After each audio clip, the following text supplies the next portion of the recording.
Kevin and Olivia left the auction to return to the Rafferty mansion, but Kevin noticed an ambush beginning to form. Kevin knew possessing the lovesick bamboo flower might bring him into danger. Tricking his pursuers, Kevin caused a crash and explosion, but he and Olivia both escaped the car due to Kevin's greater powers. Kevin's expressionless gaze swept over the people in front of him. "I will give you a chance.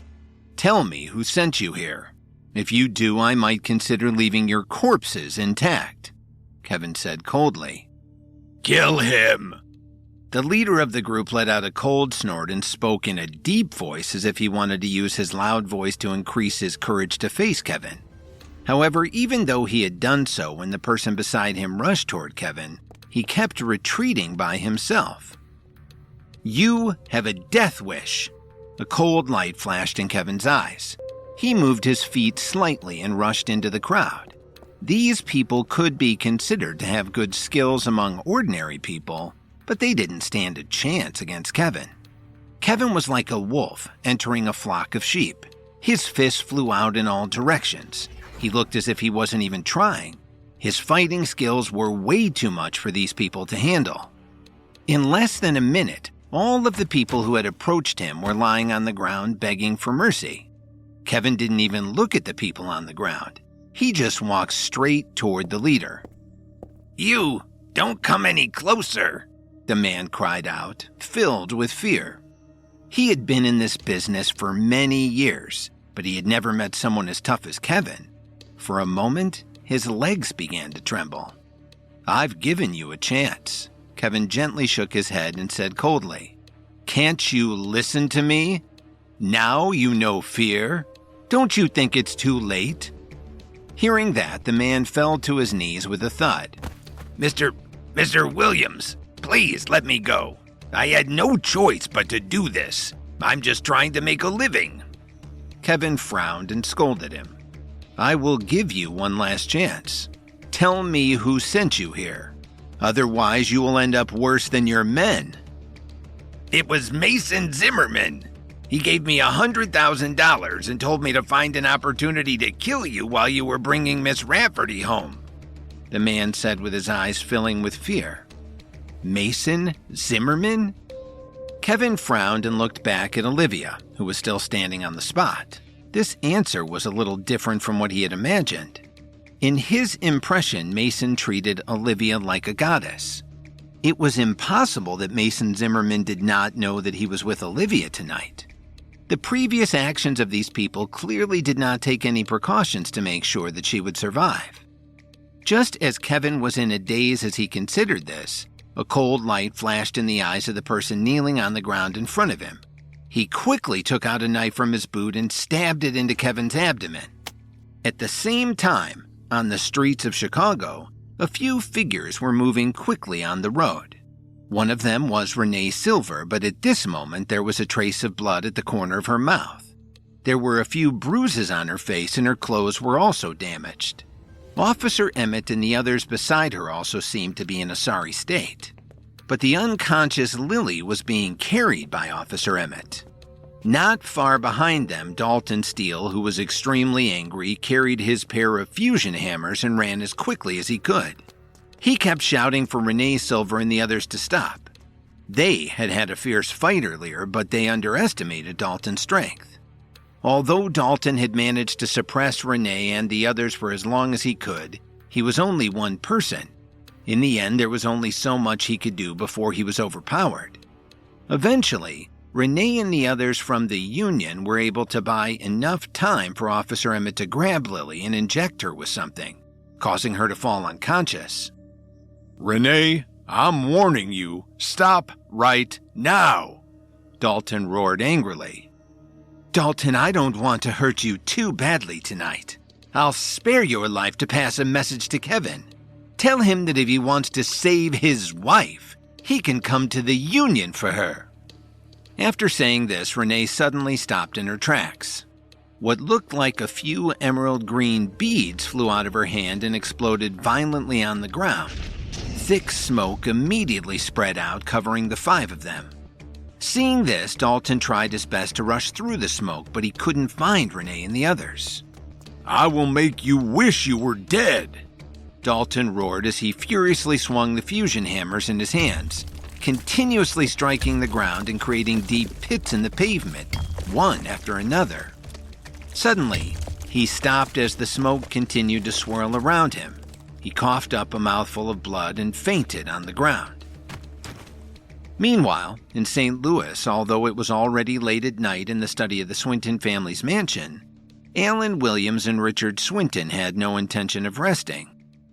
"Alan, I should have asked you about your family matters, but for the sake of Kevin, I have to ask you about your feelings toward the Williams family," Richard Swinton said with a slight frown. "What kind of feelings do you think I should have? Anger? Or should I just ignore them for the rest of my life?" Alan Williams lowered his head and spoke slowly. "Don't tell me you really can't understand what Thomas means," Richard said anxiously. "He was afraid that Kevin would take revenge in the future, so he had to compromise and come to find you. Don't forget that he was the one who chased the three of you out of the Williams family in the first place." "Of course, I can't forget that. I won't be able to forget it for the rest of my life. However, the blood of the Williams family flows in my body. This is something that will never change," Alan said with some difficulty. "Nevertheless, I won't agree with Kevin's decision to return to the Williams family. Regardless of whether or not Thomas is sincere, they can no longer serve his ambition and his future." Richard Swinton responded fiercely, wanting to deny Alan's intention. "Don't forget, Kevin looks at me as," Alan started to say. "That is only because he doesn't know his own background," Richard interrupted Alan without hesitation. "Besides, his situation is different. He won the championship of the Herbalist Society competition. He has become an honorary senior member of the Herbalist Society, and he has also the Radiance behind him. This means that in the future, the sky's the limit for him. Those who hurt him in the past are not worthy of enjoying his glory in the future." If Kevin was present and heard these words, he would definitely be shocked. Alan took a deep breath. After a long time, he let out a long breath and said, "Just because I returned to the Williams family doesn't mean that Kevin will also return. I will agree with you on this matter, but you have to remember that you mentioning anything about his past puts him in danger." After he finished speaking, Alan Williams lightly slapped the table. However, this simple action emitted a powerful burst of spiritual energy. It shook all of the items in the room. At the same time, on the empty streets of Washington, D.C., a person was kneeling on the ground, holding a knife in his hand. Kevin was right in front of him. Although it appeared that Kevin had been stabbed, the tip of the knife was less than an inch away from Kevin's heart, but the blade had been caught by his index and middle fingers. "I think you really don't want to live anymore," Kevin said as he exerted force with his fingers and instantly broke the blade of the knife. He spun it between his fingers and plunged it between the eyebrows of the person on his knees in front of him. The man didn't even know what hit him, and he was already dead. "Let's go," Kevin said in a low voice as he turned around and went back to Olivia's side. After the two of them left, a few black cars quickly arrived and cleaned up the scene. There was not even a trace of the encounter left. Anyone who hadn't seen it with their own eyes would never know what had happened here. After sending Olivia home, Kevin found a random hotel to stay in. Lying on the bed, he suddenly thought of a problem. He knew that he couldn't keep living like this. If he brought his parents and Lily to Washington, would they be safe? Thinking of this, Kevin decided to buy a house in D.C. After sending a text message to Tyler Dawn and another to Lily, he took out the secret book and started to read. Ever since he had seen Leo Hayes' Blue Storm technique, Kevin couldn't stop thinking about this skill. Looking at the description in the book for hours on end, he didn't even realize that the sun had started to rise. Not sleeping for a night was not a big deal for Kevin. With his current power base, even if he did not sleep for a few nights in a row, it wouldn't be a problem for him. Looking at the message sent back to him by Tyler Dawn, Kevin immediately got up and rushed to the place they had agreed on. Kevin arrived in the northern suburbs of Washington, D.C. Although it was in the suburbs, it was still a place where every inch of land was worth an extraordinary amount of money. It could be said that this was the most expensive zip code in the entire country. Many famous and powerful people owned property here. As Kevin stood looking at the landscape surrounding the mansion, he couldn't help but praise it in his heart. At that moment, a voice suddenly sounded from behind him. "Young man, did you see what's inside?" Kevin couldn't help but look back when he heard the voice. He saw an old man who appeared next to him at some point in time. He was dressed plainly and had white hair. Such an old man looked like he could be found anywhere in the world, but Kevin narrowed his eyes the first moment he saw him. Although he didn't sense that this man had any power base to speak of, there was something very strange about him. Before he had spoken, Kevin's spiritual energy could not sense his presence at all. Just from this point alone, Kevin could tell that this old man in front of him was definitely not as simple as he seemed on the surface. And yet the man's intentions were, as of yet, a mystery, and a dangerous one to Kevin. After dealing with the ambush and safely getting Olivia Rafferty back to her home, Kevin found a hotel for the night. He came to the realization that he couldn't keep going like this in Washington, and so he decided to buy a house there. He texted Tyler Dawn, and after studying the secret book all night long, he got up early the next morning to go to the northern suburbs of Washington, D.C. As he admired the landscape, an old man appeared suddenly beside him, surprising Kevin that he had not sensed the man's presence before he spoke. Kevin had never denied the fact that there was always someone better than him. This was also one of the reasons why he had always maintained a humble attitude. Although he didn't expect to rely on his discerning eyes to recognize such people all the time, he also didn't want to lose himself because he wasn't constantly on his toes. Thinking of this, Kevin smiled and said softly, "This place is really something." The old man nodded in agreement a few times and gave Kevin a deep look.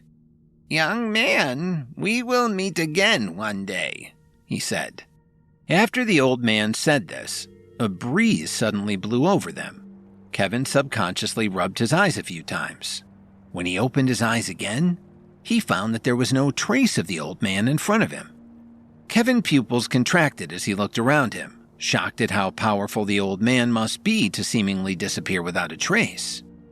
Just as he was about to enter the mansion, 2 security guards quickly walked up to him. "Who are you? What are you doing here at this time of the morning?" one of the men asked sternly. "Hello, I'm here to look at the house with someone," Kevin said. He had already guessed what would happen next. Although he had made arrangements with Tyler Dawn, he suddenly had something to take care of when he was about to leave, so he was still on his way here. "Look at the house?" Another security guard looked at Kevin with a serious face. He added, "I'm warning you that this is not the kind of place that anyone could just walk into. I have seen many people like you. What are you, one of those YouTubers just trying to attract attention on the internet by coming to a big fancy house like this? Go take it somewhere else." "No, it's really not what you think. I'm really here to buy a house," Kevin said in a calm manner. Do you know how expensive the houses here are? I doubt you can afford it," the other security guard said coldly. He took a step forward and added, "I'll give you one last chance to leave immediately. Otherwise, don't blame us for using your trespassing as an excuse to have you arrested." All right. I won't argue with the 2 of you. Can I just wait for someone off to the side over there? I won't disturb your work and I won't disturb anyone else," Kevin said. He didn't want to waste any more time talking to them if they clearly didn't believe him. To be honest, he did not blame the 2 of them. Suddenly, 2 loud horns sounded. The 3 of them looked over and saw a Porsche parked on the road. "Did you see that? You blocked the driveway for others. If you don't want to die, get the hell out of here right now," One of the security guards reprimanded him in a cold voice. Suddenly, the driver in the car quickly got down and ran over. The two security guards greeted him with smiles. They knew that anyone driving a car like that in a neighborhood like this was either an important government official, a powerful businessman, or a celebrity. They were not the kind of people the guards could afford to offend. "Sir, I'm sorry that this man is blocking your way. We are deeply sorry," the security guard started to say. The man ignored the two of them and went straight to Kevin. "Mr. Williams, what are you doing here?" the man asked in surprise. "I was wondering when I would see you again," Kevin said playfully as he raised his eyebrows. The person standing in front of him was none other than Kyle Thompson, Herman Thompson's grandson, who had come with him to Washington. "Well, why are you here?" Kyle asked. "I asked someone to come take a look at this house, but I was stopped by these two before I even got inside." Kevin spread his hands and said. Kyle Thompson's face turned gloomy when he heard that. He turned around and looked at the two security guards who were at a loss. He took a deep breath and said angrily, "Are you blind? Don't you know who this man is? Luckily he was in a good mood today, otherwise you two would be in big trouble." Both of them were stunned when they heard this. Who could this man possibly be? Looking at the two of them, Kyle Thompson could not help but laugh. He put his hand up to his own forehead and said, "Forget it. I don't blame you for not knowing who Mr. Williams is, but I suggest that you apologize to him immediately." One of the security guards said, "Sir, please forgive me for pointing out that you are a resident here and it is our job to look after the personal safety of all of the residents here." "What the hell did you say? Do you know who I am?" The anger in Kyle Thompson's heart became even stronger. "Let me explain something to you two. Kevin Williams is the champion of this year's Herbalist Society competition. Do you really need me to explain exactly who he is before you can offer an apology for being so disrespectful toward him?" Both of their eyes widened when they heard this, and their faces turned pale. The champion of the Herbalist Society competition, and also the youngest honorary senior member in the history of the Herbalist Society. With these credentials, there were very few people who weren't clamoring to get in his good graces across all of Washington, D.C. In an instant, the two of them finally understood exactly who the person in front of them was. Both of their legs couldn't help but tremble. With a sigh, they both revealed an apologetic smile that was even sadder than crying. Mr. Williams, I'm sorry. We were wrong before. We should have known better." As they spoke, they both looked down at the ground in embarrassment. They both knew that if their superiors knew that they had offended such an important figure, they would probably lose their jobs. "All right.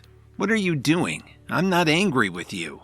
On the contrary, your spirit of abiding by the rules is very admirable," Kevin said as he raised his hand slightly. Then Kevin turned around and slapped Kyle Thompson's head. "What is wrong with you, kid? They were just doing their jobs. How were they supposed to know?"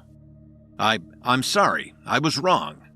Kyle, who was facing Kevin, instantly became embarrassed. He knew that Kevin was not someone he wanted to get on the wrong side of. He thought about how he had dealt with Kurt Eubanks and the others. Mario Kessler was still lying in the hospital. "Why are you guys still standing there? Go and open the door right now." Kyle Thompson scolded the two security guards, then quickly squeezed out a smile as he turned back to Kevin. Seeing his face changing so quickly, Kevin could not help shaking his head with a bitter smile. Society was really a melting pot. Depending on who someone was talking to, anyone could have the upper hand at any moment. Back in Chicago, the intensive care unit was a mess. All kinds of nutritional products and flowers were scattered all over the place. It was all sent by many high-ranking officials who had sent it over or came to visit after they heard that Dalton Steele had been hospitalized. But half an hour ago, when Dalton woke up, he was so angry that he almost blew up the entire hospital. After Lily was kidnapped last night, Dalton fainted on the side of the road when he inhaled too much of the mysterious smoke that Renee Silver and the others had used to escape. He had been sent to the hospital by a group of construction workers who found him lying there early in the morning. "What can I do now?" How will I explain this to Kevin? Dalton squatted in the corner and knocked his head hard on the wall. His face was full of self-blame. Gilbert Rhodes, Emo Squire, and the others quietly stood by the window. Everyone's expression was extremely upset. Lily was taken away, and Rachel was still lying in the hospital room next door and had not woken up yet. After a long time, Emo Squire licked his lips and walked over to Dalton. He squatted down and patted his shoulder. Dalton, you don't need to blame yourself. I have seen the surveillance footage from last night. You tried your best. No one would have been able to keep them from taking Lily. I'm useless. I can't believe I let the Union take Lily away. I promised Kevin I would keep her safe. What am I going to tell him now? Dalton said. His face was full of guilt and tears. He buried his head in his hands. Dalton, you can't be like this. Right now, Lily's whereabouts are unknown. You are the only one who can control the overall situation here in Chicago. You need to stay focused. Emo Squire tried his best to comfort him. How could the Union do such a despicable thing? Adriana Wright muttered under her breath. She was also extremely angry. All right. Now is not the time to place blame or to doubt other people's intentions. What we need to consider first is how to explain this to Kevin. Also, we need to find out why the Union wanted to capture Lily in the first place. Gilbert Rhodes's mind was still relatively clear as he started to analyze the whole situation.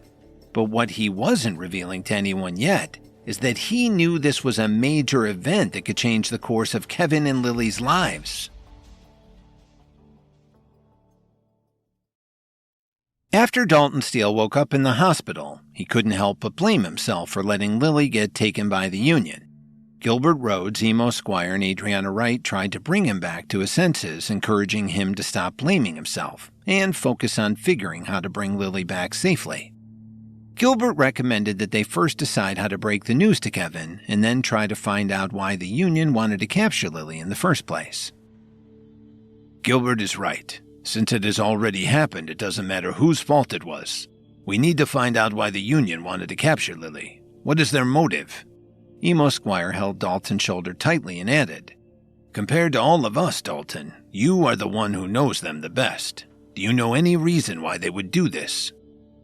Gilbert Rhodes and Adriana Wright both looked at Dalton. Although they were major players in the business world, they knew very little about the Union. The Union has been a powerful force for many years. It was formed entirely by women. The person you saw on the surveillance camera is named Renee Silver. She is a leader within the Union and a very powerful expert, Dalton said in a concise manner. What conflict does she have with you? Emo Squire asked subconsciously. In fact, the conflicts are all because of the Williams family.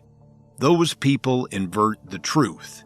If it wasn't for the fact that Kevin and I were lucky, we would have died in her hands. Dalton paused for a moment and then said, I can think of one reason why they took Lily away. They just want to use her to threaten Kevin. So do you know the location where the Union would have taken her? Gilbert Rhodes immediately asked. Adriana Wright and Emo Square looked at Dalton with anticipation. As long as they knew the exact location, they could use the resources in their hands to negotiate with the Union. There had to be a price they were willing to accept to give Lily back. Dalton shook his head lightly. They operate in seclusion. No one can find them. Hearing this, Emo Squire and the others revealed disappointed expressions on their faces. Most of the time, what worried them most was not how daunting a problem was, but this kind of unknown threat that they couldn't figure out.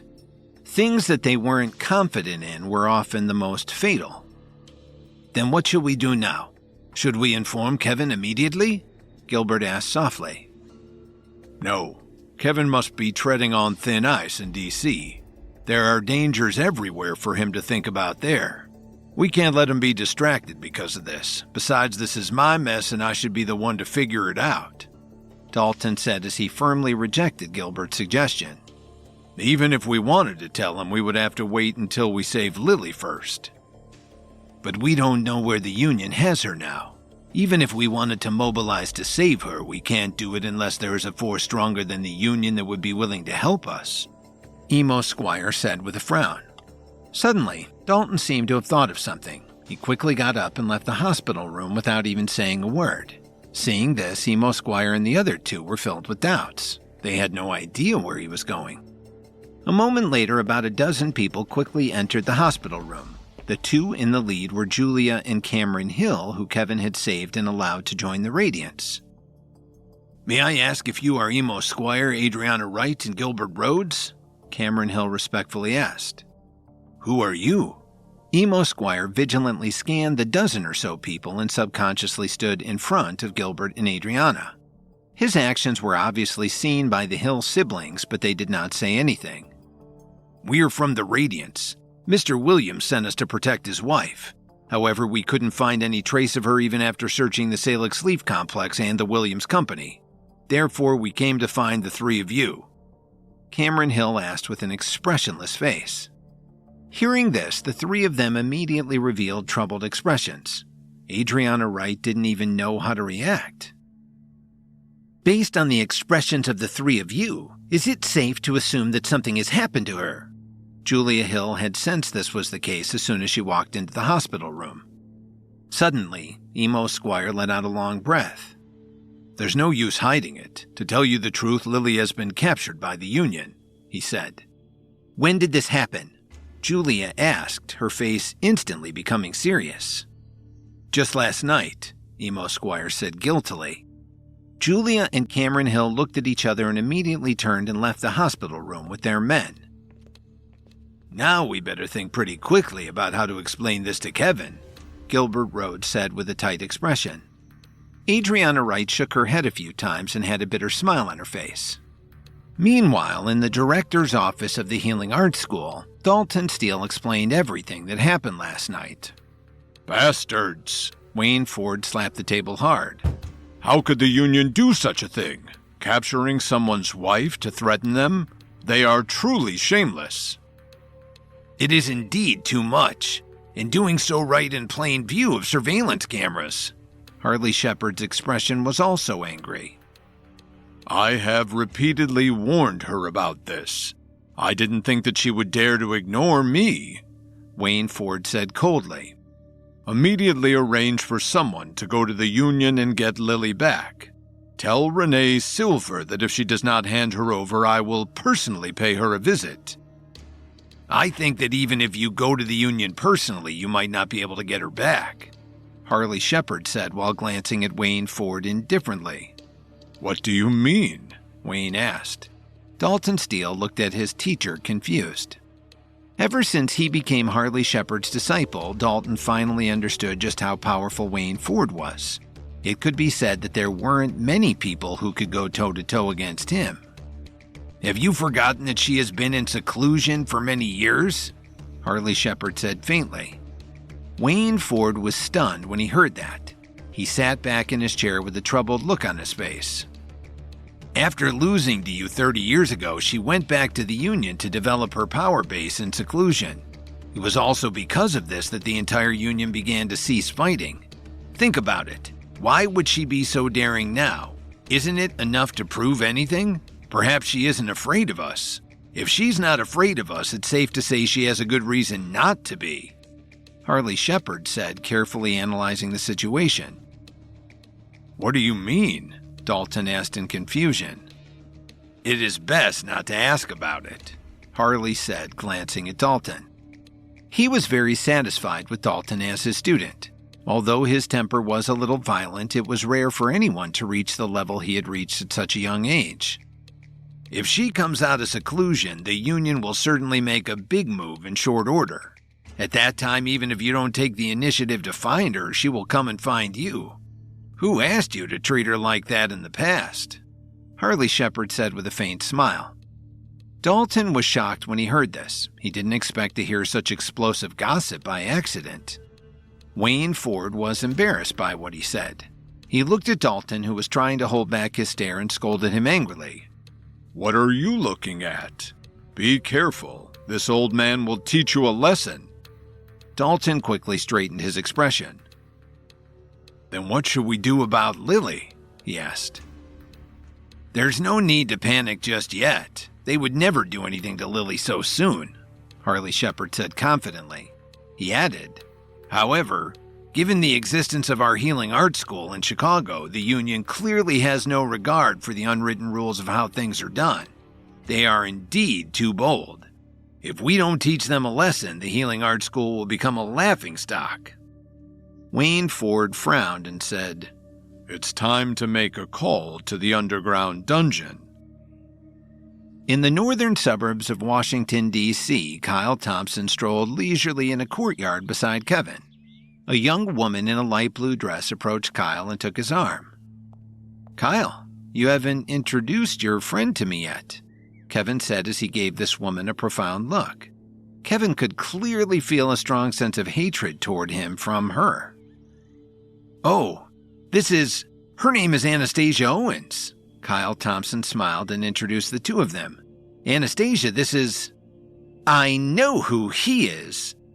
Anastasia forcefully interrupted Kyle, her eyes constantly looking at Kevin. He won the competition hosted by the Herbalist Society and is now known as the next generation's anointed hero. The smile on Kevin's face froze when she said that. Kyle quickly pulled Anastasia's sleeve. What are you talking about? Why are you being so rude? Did I say something wrong? Look at him. Does he look like an anointed hero? I think he was just a blind cat that ran into a bunch of mice on the day of the competition, Anastasia said as she glanced at Kevin with disdain. Stop it, Kyle said, pulling her aside. Go home and wait for me. I'll see you in a little while. What's so great about him? The truth hurts sometimes. Someone has to say it. Anastasia fiercely glared at Kevin, then turned back to Kyle and added, Hurry back. Being with this kind of person too long isn't good for you. After saying this, Anastasia turned around and left. Your girlfriend has a hot temper. Kevin touched his chin and said awkwardly. Kevin, listen to me. Anastasia doesn't mean it. She's usually very nice. I don't know why she's being like this today, Kyle said quickly as he tried to cover for her. Don't worry about it. Kevin waved his hand. Don't let it turn into a big argument between the two of you. After all, I'm used to being looked down upon. Without waiting for Kyle to answer, Kevin said, So, where'd you two meet? Kevin wasn't worried. Anyway, he and the Thompson family were on the same side. He wouldn't let his relationship with them suffer over such a small matter. Her grandfather and my grandfather have been close friends for many years. She was sent overseas when she was very young, but 2 years ago her father passed away. That's why she had to come back and take over the family business, Kyle said. Kevin gritted his teeth and sighed. Well, make sure you're looking out for yourself. If you're serious about her, don't lose sight of what you want in life. Kevin's words to Kyle seemed simple and friendly, but he sensed that Anastasia was, in fact, dangerous, especially to someone as young and naive as Kyle Thompson. In the suburbs of Washington, Kevin and Kyle Thompson were walking in a courtyard when Kyle's girlfriend Anastasia Owens approached them. She was immediately rude to Kevin, saying that she knew who he was and that he had only won the Herbalist Society competition because he had gotten lucky. Kyle told her to go wait for him back at home and apologized to Kevin on her behalf. But Kevin waved it off. Kevin encouraged Kyle to make sure that he didn't lose sight of his own dreams if he ended up marrying Anastasia. Kevin knew very well that Kyle Thompson still could not understand the true meaning of his words, but he believed that most men would feel that their lives before marriage would not change much after they got married. Marriage could sometimes be a cage for men. Kevin had been forced to live under someone else's roof, and he had been mocked and ridiculed many times during the first few years of his marriage to Lily. Fortunately, Lily was always so supportive of him that he was able to endure Dorothy's wrath. However, Kevin had an inkling that Anastasia was different. Although Kevin obviously did not know what she had been through in the past, he could tell from his limited observations that she was not a simple woman. Even though Kyle Thompson's status was very high now, the future was unknown.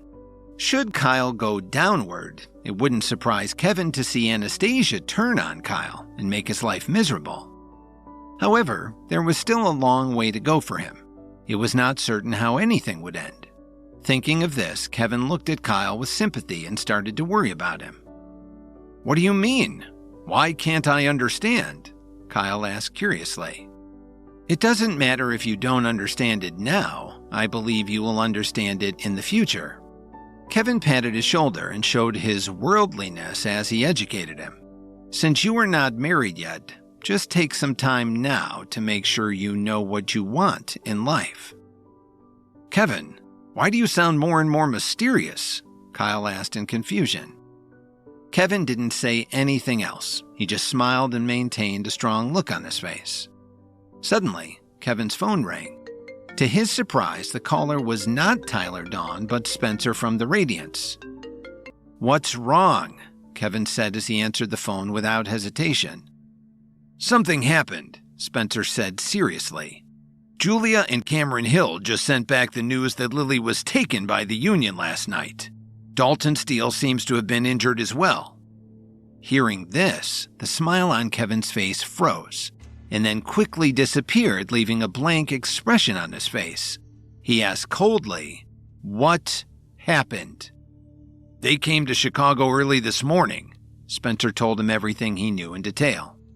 Following his narration, Kevin's face turned extremely dark. Even Kyle Thompson, who was standing next to him, could clearly feel a bone-piercing coldness. "Are you sure it was the Union who did this?"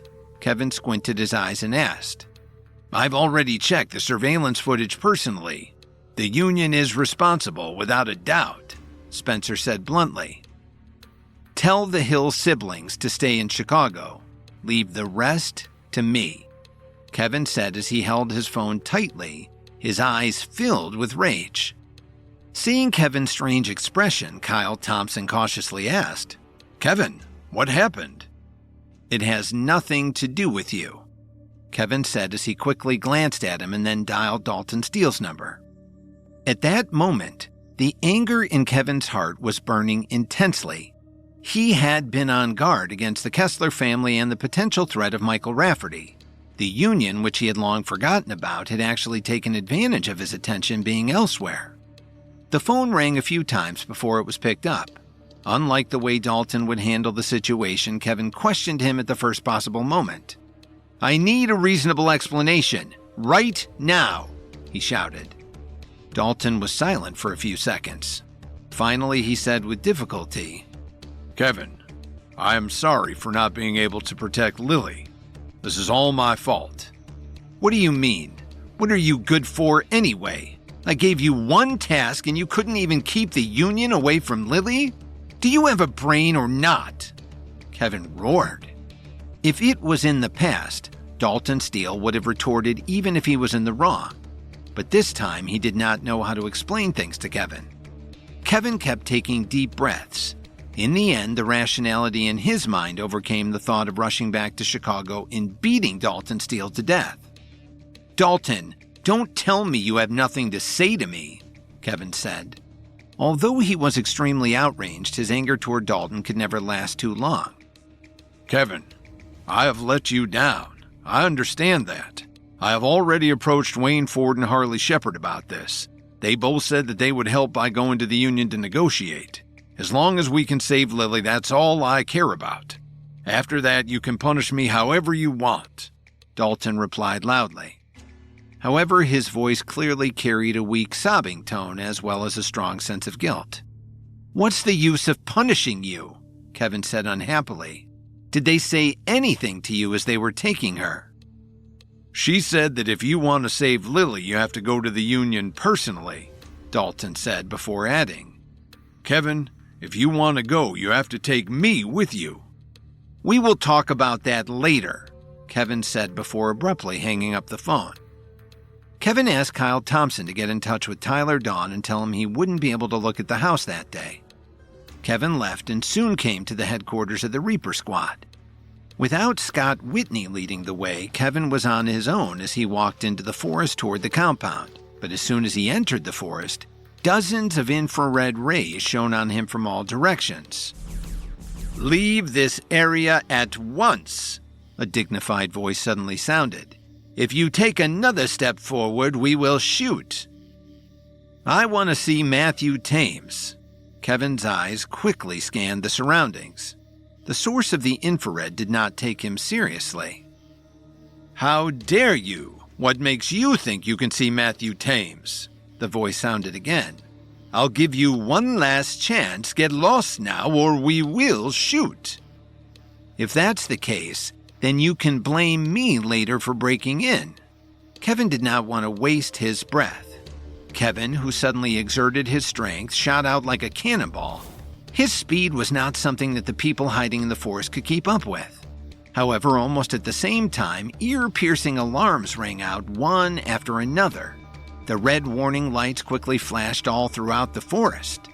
In an instant, the entire forest began to shake. Suddenly, Kevin, who was moving very quickly, stopped abruptly. In the next second, more than a dozen figures descended from the sky and surrounded him. The one in the lead was a man who looked exceptionally fierce. This kid over here really doesn't know the meaning of get lost. He actually dares to barge into the Reaper Squad's compound? The man looked at Kevin with a serious expression.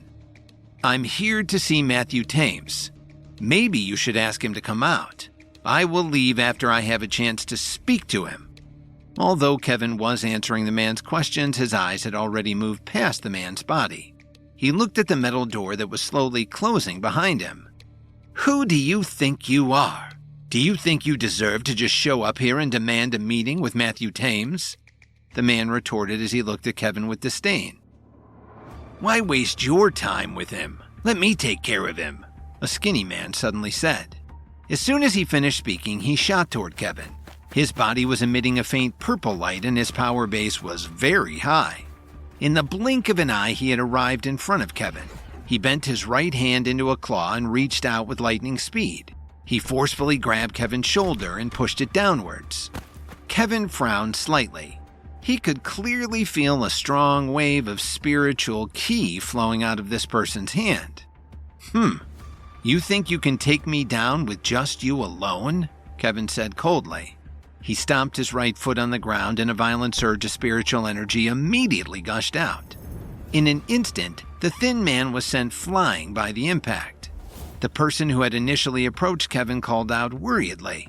He moved slightly and came behind the man to break his fall. Even so, the thin man still spat out a mouthful of blood. His face suddenly turned pale. He looked at the man who had caught him for a moment and then fainted. Seeing this, the surrounding people immediately acted as if they were facing a great enemy. They took out all kinds of weapons. After the man in the lead handed off the unconscious man to the person to his left, he glared back at Kevin and said, Now you're really asking for it. Kevin straightened his back and replied fearlessly, As I said, you can either make way for me and let me go and see Matthew Thames, or I will beat all of you down and then go in. The choice is yours. Then let's test your strength. The man replied as he put his right hand behind his back and pulled out a silver spear.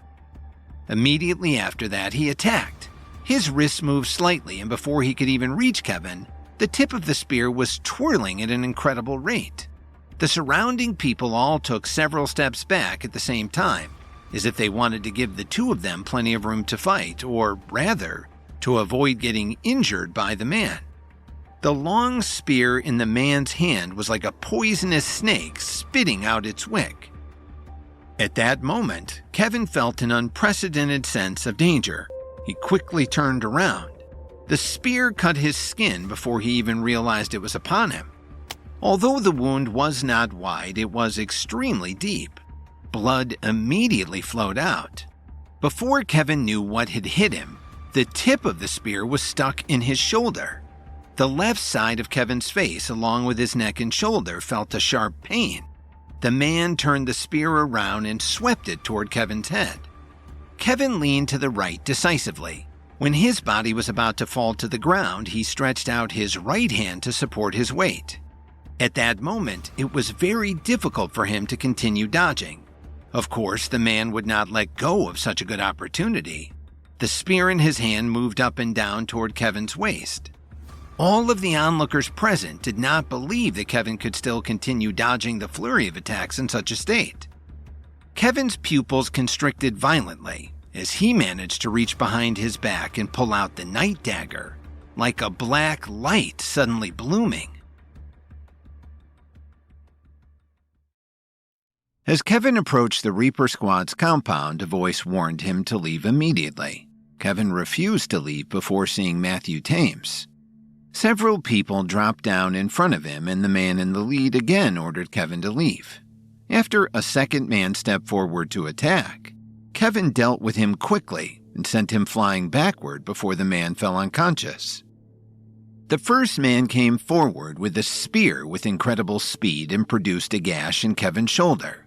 Just in time, Kevin managed to pull out the night dagger to defend against a second attack by the man's spear. The collision between the two weapons produced intense sparks, and the ink-black light of the night dagger and the silver light of the spear kept colliding in the air. Kevin saw a brief opening and seized this opportunity to grab a hold of the spear's shaft. He stomped on the ground and jumped up like a hawk. He also grabbed onto the night dagger's sword hilt and pulled it out from under the silver spear. Then Kevin stepped on the tip of the spear. With a slight movement of his wrist, the night dagger stuck close to his palm and started spinning. His opponent had clearly been through many battles in his life. He decisively leaned back and kicked the handle of the spear. The silver spear suddenly flew forward. Luckily, Kevin reacted just in time. Just as the silver spear was about to disappear under his feet, he stepped on the handle of the spear and turned his body in the air to increase the distance between him and the man. When Kevin landed steadily on his feet, the silver spear appeared again in his opponent's hand, and he took the initiative to attack again without wasting a second. Silver light burst out from his body as if his whole body had become one with the spear in his hand. A loud roar sounded out in the air. "Go!" the man shouted as he jumped high into the air and pointed the long spear in his hand at Kevin. Kevin's eyes shone with a cold light. From his hand, the night dagger flew out and a black light seemed to bloom in the air in front of him. The two weapons collided in an instant, but the silver light was swallowed by the black light at a visible speed. The night dagger spun in the air like a boomerang and returned to Kevin's hand. Kevin's opponent let out a muffled groan and fell to the ground. He gagged and took more than 10 steps back. In the end, he relied on the silver spear to stab into the ground behind him to stabilize his body. Blood flowed out from the gap between his lips. His eyes were filled with disbelief. Kevin, who had confirmed his victory, was still not happy. He lowered his head and looked at the night dagger in his hand. He remembered that there was a blue light attached to it in the past. However, the entire blade of the night dagger was now emitting a black light. The cold light of the blade seemed to be able to slice a person's body in half with the naked eye. Moreover, the black light also seemed to contain a sinister and evil nature. The surrounding people split into two groups, and one group of them immediately surrounded their leader in concern, while the other group rushed toward Kevin. "Don't worry about me. Just don't let him through. This person is very dangerous." The man gasped as he took a deep breath and forced himself to remain conscious. His spiritual energy had been severely damaged by the attack. He felt as if all of his internal organs were about to explode. Just as Kevin was wondering about the changes he was noticing in the night dagger, he looked over and saw that the people surrounding him had started moving forward at the same time. They kept changing positions on their left and right, and each of them was emitting spiritual energy of different colors of light. Kevin frowned slightly as he tightly held onto the night dagger. He quickly scanned his surroundings and was surprised to find that almost all of them had reached the peak of level 5. This made him especially surprised. He clearly remembered that the last time he came to the Reaper Squad base, there weren't so many high-level experts. As they were about to descend on him, Kevin attacked with the Blue Storm technique at lightning speed. deep blue light instantly covered the entire forest. The night dagger in his hand pierced into the soil on the ground. Violent spiritual energy spread out in all directions. More than 10 people were instantly sent flying. When they heavily fell to the ground, Kevin finally looked up. Their formation was broken. All of them had pale faces. They struggled to get up from the ground and looked at Kevin in disbelief. It was as if they had seen something they had never seen before. "I'm here to see Matthew Thames today. If you guys still want to block my way, I won't show any mercy if you attack again," Kevin said in a cold voice. Their leader's pupil shrank to the size of a pinpoint. A moment ago, he felt that the world had turned gray in an instant. Everything in front of him had lost its original color and he couldn't even hear anything. All of his senses had stopped, as if time had been cut off in an instant. When everything returned to normal, Kevin had already broken the formation of his men. What kind of monstrous skill was this? This man's power was simply unheard of. "Let him in," a voice suddenly sounded. Then Scott Whitney appeared in the forest and looked at the people around him with an ugly expression on his face. "Kevin, what exactly are you doing?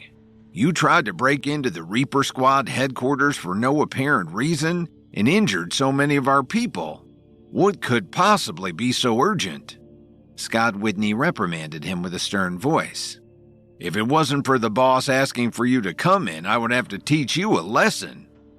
"Then go ahead and try to if you have the ability," Kevin replied without any fear. The more he fought, the more he felt confident enough to use the Blue Storm technique. Only now did Kevin begin to understand how extraordinary this technique really was. What was more, it could last for as long as a minute. Even if he wasn't able to defeat the opponent, he was now confident that he could still protect himself long enough for him to escape from any situation. "Kid, don't be so arrogant. If it wasn't for Mr. Thames asking for you, there are many senior members of the Reaper Squad who would be very angry with you right now. Quickly, follow me in before you dig yourself an even deeper hole," Scott Whitney said as he gave Kevin a deep look. His eyes were filled with conflicting emotions, and one of them was envy. Only then did Kevin put away the night dagger in his hand and follow Scott Whitney into the interior of the compound. Soon they arrived at Matthew Thames' office. What surprised him was that although Mark Yates and the other senior members were looking at him angrily, there were different kinds of expressions on their faces. "You guys can leave. I will talk to him alone," Matthew Thames waved his hand and said. Only then did Mark Yates leave, with Scott Whitney following closely behind, closing the door after him. "Kid, you really have some nerve today," Matthew Thames scolded Kevin with a stern face. "I am here to ask for an explanation," Kevin got straight to the point and said. "When I helped the Reaper Squad out of that situation with my foreign experts, you made a promise. You said that you would help me protect my family. Now my wife has been taken away by the people of the Union. I need your help now." "Since it has already happened, what do you want me to say?" Matthew Thames's facial expression didn't change and his tone remained indifferent. "Don't tell me you plan to burn the bridge after crossing the river. Don't forget that experts cannot interfere in the lives of ordinary people. The Union is bold and reckless. Are you going to let them do whatever they want?" Kevin's voice rose several levels.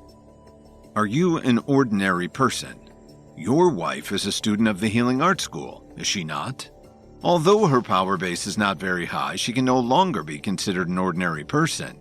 The Union did not violate the law that you speak of, so how can we help?" Matthew Thames said lightly. "It seems that you already know," Kevin said as he narrowed his eyes and his chest heaved up and down. His heart was filled with anger, but he could not release it all at once. In the face of absolute strength, he could only grit his teeth and swallow his grievances. "Our people have already committed themselves to protecting Lily. They witnessed what happened last night with their own eyes. It's just that they can't attack." Matthew Thames picked up the coffee cup in front of him and took a sip as he spoke. "What? Why? Kevin clenched his fist tightly, his eyes almost turning red.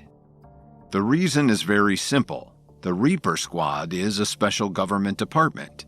The Union is not. If we attack, we will break the unwritten rules. Think about the possible repercussions of that. Matthew Thames put down his coffee cup and said indifferently, So you're saying the Union can break the rules, but we, the Reaper Squad, can't because we are the eyes of the government. If we act rashly, it will affect the authority of the government? So the promise you made to me before about protecting my family was just completely useless. Kevin was so angry that he could not even speak properly. At a certain moment, he almost could not help but attack. Matthew Thames didn't say anything. He just looked at him quietly. As time passed, Kevin's breathing became more and more rapid. Just as Kevin was about to reach the critical point, Matthew Thames suddenly opened his mouth and said, Compared to the Union, there is another thing that can threaten the lives of all living beings in the world that is slowly brewing in your body. Kevin was stunned when he heard this. He didn't understand what Matthew Thames meant. The 10 directions, Matthew Thames said. His expression was very serious and his eyes narrowed coldly. When Kevin met his gaze, his mind went blank, and the fury in his heart was immediately suppressed. When you were fighting with our people outside in the forest just now, I sensed the energy of the 10 directions when you attacked. What exactly is going on with you, Kevin? Matthew Thames's tone suddenly became very serious. The tone of his voice made Kevin tremble. The unwillingness and anger in his heart instantly vanished. Kevin had heard of the 10 directions before, but he had never had anyone note that it was pouring from him. And this would drastically change things if others knew.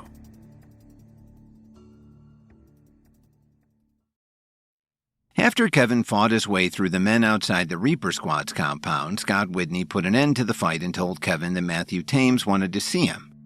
Kevin demanded to know why the Reaper Squad hadn't held up their promise to protect his family, to which Matthew Thames countered that because Lily was now a student of the Healing Arts School, the Reaper Squad as a government entity could not interfere in the Union's capture of her. Matthew Thames then changed the subject to note that he sensed the 10 directions was at work in Kevin as he battled outside. A few seconds later, the buzzing sound in Kevin's head disappeared, and all of his senses returned to normal. Kevin was stunned, and his heart was filled with shock. I'm asking you a question. Why are you pretending to be stupid? Matthew Thames's expression turned cold as he said, Why did the 10 directions appear in you? What? What 10 directions? What are you talking about? Kevin subconsciously took 2 steps back and shook his head to try to deny it. He knew very well what it was. No matter who obtained it, they wouldn't be able to resist the temptation of its powerful force. However, once they absorbed the 10 directions' energy, they were in danger of losing their minds. This was also the reason why Kevin had hidden the 10 directions after obtaining them. He hadn't even mentioned it to Leo Hayes. Without the Night King's permission, Kevin wouldn't dare to confirm Matthew Thames's suspicions. Moreover, the 10 directions was too important, and he decided that he couldn't let Matthew know about it no matter what. You still don't want to admit it? The 10 directions is extraordinarily dangerous. Besides, you are the Night King's disciple. You should know better. Matthew Thames's tone became more and more serious. He took a step forward and said, Kevin, you have to wake up a little. You are still young, so you can get away with this for a short period of time, but at some point, you'll have to recognize that the 10 directions isn't something you can touch. Kevin put his hands on his hips and said, Stop trying to change the topic. I don't know what you're talking about at all. First, tell me how to deal with my wife's situation. You're not going to go back on your word and stand idly by, are you? He wanted to do everything he could to continue to remain calm in front of Matthew Thames. Ah, yes. Kevin Williams is the world's most important person. Don't you realize this is more important than your wife's immediate safety? If you're not careful, you are putting her safety along with that of everyone else at serious risk. Matthew Thames said as he stared into Kevin's eyes. After saying this, neither of them spoke again. The room fell into a strained silence. Both of them were just carefully observing each other's expressions. Meanwhile, in the mansion of the Williams family of New York City, a dozen members of the family were gathered at the door. They were looking at Dalton Steele vigilantly as if they were facing a great enemy. After receiving Kevin's phone call, the guilt in Dalton's heart became even more serious. He felt that he could not stay in Chicago and wait for the news of Lily's whereabouts. Since Lily was captured because of his own inability to keep her safe as he had promised, he naturally felt that he had the responsibility to save her. That was why he came to speak with the Williams family. He thought they had a good relationship with the Union. Perhaps they knew where the exact location of the Union was. "Mr. Steele, what are you doing here?" Ethan Williams asked in a stern voice. Not only Ethan Williams, but also the rest of the members of the Williams family were clearly afraid of Dalton Steele. They knew that he had long followed Kevin to wreak havoc, and they had even witnessed it with their own eyes. Even the people of the Union were no match for these two men. What could they, who were mostly just ordinary people, really do when faced with someone like Dalton Steele? "I'm looking for Thomas Williams. Tell him to get the hell out here and come see me," Dalton, who'd always been a straightforward person with a hot temper, said. Furthermore, he wasn't the only one who came to New York City this time. There were also experts from the Radiants like Cameron and Julia Hill standing beside him. Ethan Williams scoffed. "You think my father is someone you can just see whenever you want? You're just a dog by Kevin's side. Your master isn't even here, so what makes you think you have the right to be so arrogant?" he said with disdain. Although he knew that he wasn't a match for Dalton Steele, he still had a lot of people from the Williams family by his side. As the saying goes, with enough ants, an elephant could be eaten to death.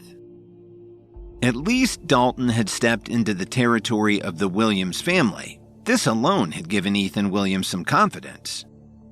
Before Dalton could say anything, Cameron Hill had already attacked. He arrived in front of Ethan Williams in an instant and punched him in the chest. Although Cameron was only a lower stage level 5 expert and was definitely not considered a top expert among the upper echelons of the Radiants, it would not be a big problem for him to sweep across the entire Williams family all by himself. Ethan was sent flying backwards by the punch, and he even knocked over 5 or 6 people who were standing behind him like bowling pins. They fell to the ground and groaned in pain. "How dare you disrespect Kevin after everything your people have done to him? Do you think that I won't destroy your entire family today?" Cameron said bluntly. Julia Hill was even more straightforward. She kicked the pillar in front of the door, causing the huge sign that read Williams to fall to the ground. She slowly grabbed it and in an instant broke it in half over her knee. "How dare you!" Ethan Williams stood up awkwardly with the help of a few of his family members. He continued to shout, "I'm going to teach you guys a lesson today. Do you really think that the Williams family is some kind of pushover?" At that moment, Thomas Williams's voice suddenly sounded. "Shut up!" Thomas quickly walked forward. Ever since he had gone to St. Louis to find Alan Williams, he had wanted to go directly to Washington to find Kevin and smooth things over. However, Alan had told him not to rush things. Kevin was at a critical moment and he could not be disturbed right now. Only then did Thomas Williams unwillingly return to New York. "Mr. Steele, may I ask what you have come to find me for?" Thomas Williams said respectfully. He looked at his son's miserable state as well as the wooden pieces that were scattered all over the place. In his heart, he was lying to himself if he said that he didn't feel any anger. However, it was still true that strength conquered all. Currently, Dalton Steele was no longer someone the Williams family could afford to offend. He knew that even if they all attacked him together, it wouldn't be nearly enough to take him down. Dalton stepped forward and said without hesitation, "Thomas, don't try to get close to me. Let me ask you, Lily was taken away by someone from the Union. Does this have anything to do with you and your family?" What? Lily was taken? Thomas Williams was stunned at first. Then he glared at Ethan. He happened to see Ethan's facial expression change, and a faint smile could be seen at the corner of his mouth. Thomas furrowed his brows. He had already guessed what was going on. He quickly retracted his gaze from his son and said to Dalton in a deep voice, Mr. Steele, I dare to guarantee you with my life, this has absolutely nothing to do with me. Really? Do you know the exact location of the Union? I remember that the Williams family has a pretty good relationship with them. Isn't that right? Dalton asked again coldly. To tell you the truth, we don't have a particularly close relationship with the Union anymore. Now that my father is no longer alive, my relationship with them has long since broken off, Thomas said in a flip manner. However, what he left out were some important details. If the Williams family still had a good relationship with the Union, they wouldn't be so eager to invite Kevin back into the fold after learning about his meteoric rise. It was precisely because Thomas knew that the Williams family was no match for Kevin without the Union's backing that he had no choice but to do so. Is that so? I hope you wouldn't lie to me, Dalton said as he stared into Thomas Williams's eyes. After a long pause, Dalton spoke again. It's best that you don't let me know that your family is related to this matter. Otherwise, even if Kevin asks me to have mercy on you people, I can guarantee that I will annihilate your entire family. After Dalton said that, he immediately left with his people, and all of the members of the Williams family heaved a long sigh of relief. Dad, did you really just let them leave so easily? Ethan Williams asked. Ethan Williams had become more and more arrogant with time. He was used to bullying others with his family's power behind him, and now he was almost bullying his own father. His confidence was out of proportion to his worth. But today, he had been humiliated by someone in front of his own house. If he didn't get his revenge, how was he going to survive in New York in the future? Thomas Williams glared at his useless son and said, What else do you want? Do you think you're going to fight Dalton Steele and live to tell about it? Do you think you even know anyone with that kind of strength? He then ordered the surrounding people to scatter. Come to my study with me, Thomas Williams suddenly said to Ethan, who was about to leave. Ethan suddenly had a bad feeling about being left alone with his father. In the study, Thomas put the documents on the table aside, sat down in his chair, and looked coldly at Ethan without saying anything.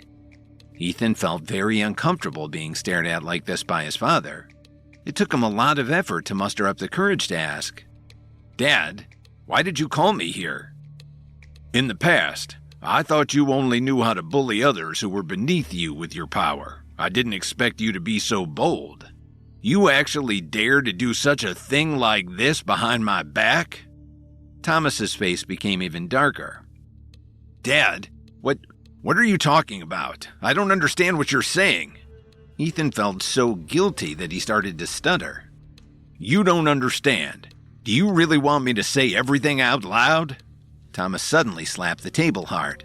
This action almost made Ethan shiver. You were the one who went to the Union. Did you forget what I said? Thomas gritted his teeth and said, Fortunately, Dalton Steele didn't have enough evidence today. If he knew that our family had something to do with this matter, we can forget about convincing Kevin to return to the family. We'll just be lucky to keep our lives. Is it really that dire?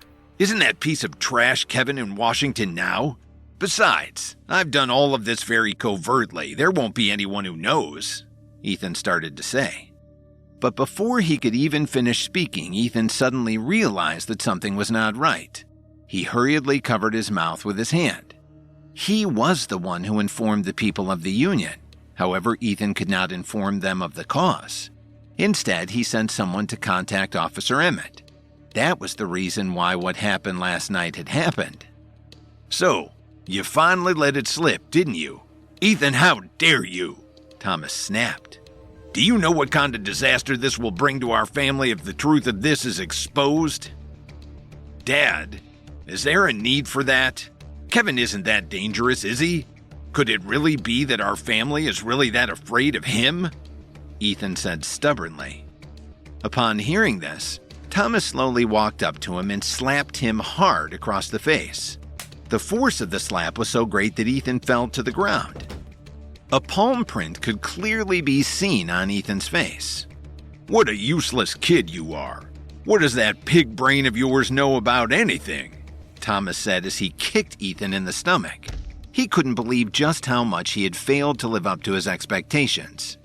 The intense pain made Ethan's face twist. His face turned red. "You reckless fool. From today onward, you will not take a step out of this house. If I find out that you are going against my word again, I swear I'll break your legs." After saying this, Thomas quickly left the study. However, he did not notice that Ethan's eyes were filled with hatred and his tightly clenched fists were bleeding.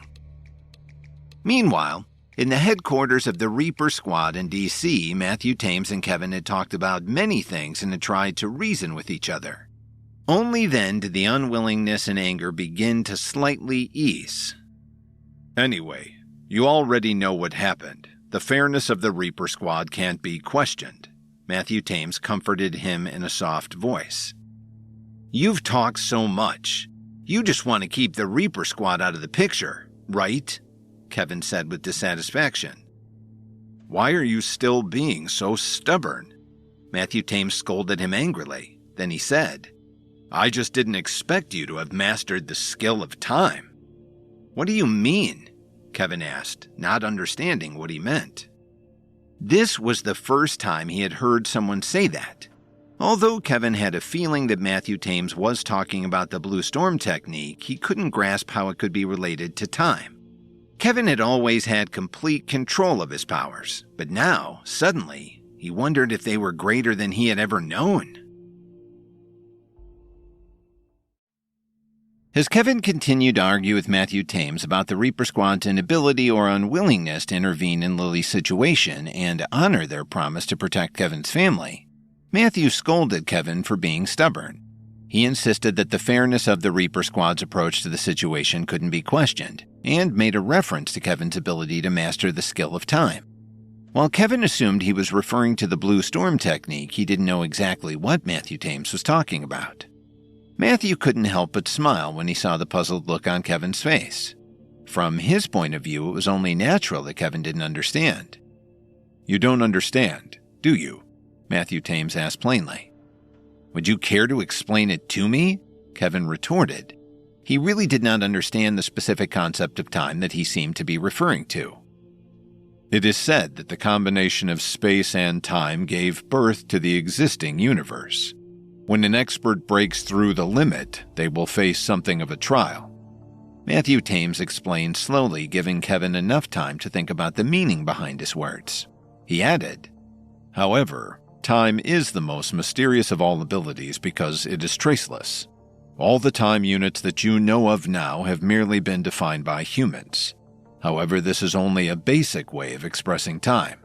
According to legend, during the time of the war with the Pinnacle, the ultimate victory of humans was all due to a peerless expert who had mastered the mystery of time. In his sense of time, he was the master of the world." Kevin frowned. No matter how powerful someone was, they were still human. Could anyone really control time in the way Matthew Thames was suggesting? "From that almighty expert until now, the experts that are able to understand the power of time are extremely rare. It is said that if one can break through to that level, anything is possible. Kevin, although I don't know where this skill of yours came from, I will give you a piece of advice. In the future, do not use this skill unless absolutely necessary. It is simply too dangerous. Once someone with ulterior motives finds out about this, it will put you in a great deal of peril." Matthew Thames said as he got up and patted Kevin's shoulder. "We're finished here. As for the matter between you and the Union, although the Reaper Squad can't directly interfere, it will also warn others not to interfere on the Union side." Hearing this, Kevin was stunned. What did this mean? What Kevin did not know was that after a long period of trying, Matthew Thames did not have the ability to control time at all. What he had told Kevin about time was all from a book. After leaving the Reaper Squad headquarters, Kevin didn't directly return to Washington. Instead, he slowly walked down the street and thought about a lot of things. He knew that he wanted to go to the upper realm, but his backer wasn't as stable as he had imagined. At least there were some forces similar to the Union that had ulterior motives toward him. I can't drag this on for too long. I have to settle the matter with the Kessler family as soon as possible.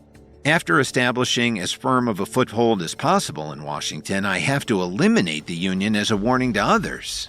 Kevin thought with steel in his heart. After that, Kevin first went to the Orion Group and talked with President Watford about many things related to the conflict of the Kessler Corporation. And then he went to the KWTD Corporation.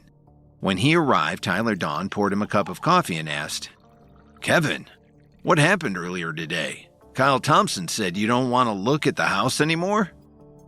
"Let's talk about the other matter first. I came here today mainly to ask you about the Kessler family," Kevin sighed and said. "I'm beginning to think that it may not be in our best interest to continue letting the Orion Group and Kessler Corporation continue to waste time." Tyler pushed up the glasses on the bridge of his nose and thought seriously for a moment. "I've also investigated the Kessler family through my connections and found out that they've been able to hold a stalemate with the Orion Group for so long. They also have many business friends helping them. The key is Raymond Kessler and his oldest son." "What do you mean?" Kevin sipped his coffee and asked. "Raymond Kessler has been a government official for many years. He has cultivated a lot of interpersonal relationships over the years. It can be said that he is the pillar of the Kessler family.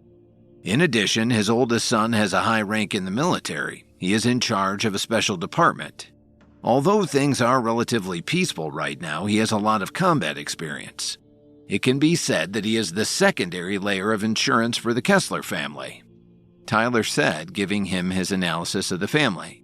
He then added, "That's why they are not afraid of fighting a war of attrition with you, Kevin.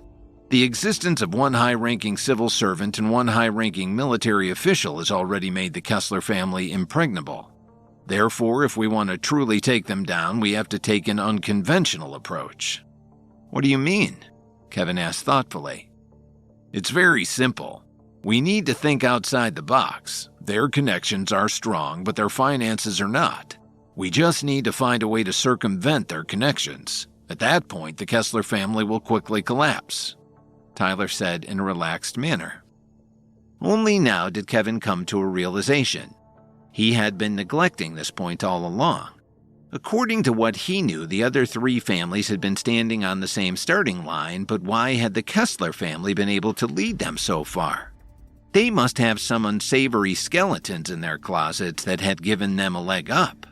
How many secrets were behind their bright and beautiful faces?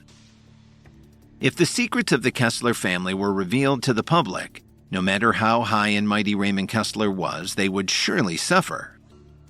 "I agree with what you've said, but the matter just won't be so simple. Raymond Kessler has been an old fox for many years. He would never leave himself vulnerable. I'm afraid it won't be so easy to find out the details of their background that they don't want to be exposed," Kevin said truthfully. "Kevin, you are so smart that you have become soft in the brain," Tyler said with a smile. Kevin frowned for a moment, then he immediately understood. "You're talking about Brent Ottinger, aren't you? But we didn't find much useful information about Long Trail Logistics, so that seemed to be a dead end." Tyler didn't say anything. He just smiled faintly. Seeing his meaningful smile, Kevin suddenly understood something. "Kid, don't tell me you have thought of something," Kevin asked in surprise. "I have my own resources and back channels. Don't you know that?" Tyler said proudly. "As far as I know, since the fake Brent Ottinger died, Long Trail Logistics closed down within a day. It happened last month, but an orphanage received money from Long Trail Logistics 2 days ago. I've sent some of my people to investigate. That orphanage was self-funded by Brent Ottinger. Every month, Long Trail Logistics would send a large sum of money to the orphanage. There was also another strange thing that I noticed. This orphanage accepts hundreds of orphans from all over the country every month, but there are also hundreds of people who take the initiative to adopt them each month. But after the children leave the orphanage, there's no news from them. As Tyler's voice fell, Kevin's frown became tighter and tighter. Such a strange thing undoubtedly proved that there was something wrong with the orphanage. The real Brett Ottinger was the representative of the secluded valley, so there must be some connection. Could the adopted children be taken to the secluded valley assassin organization and trained to be assassins from a young age?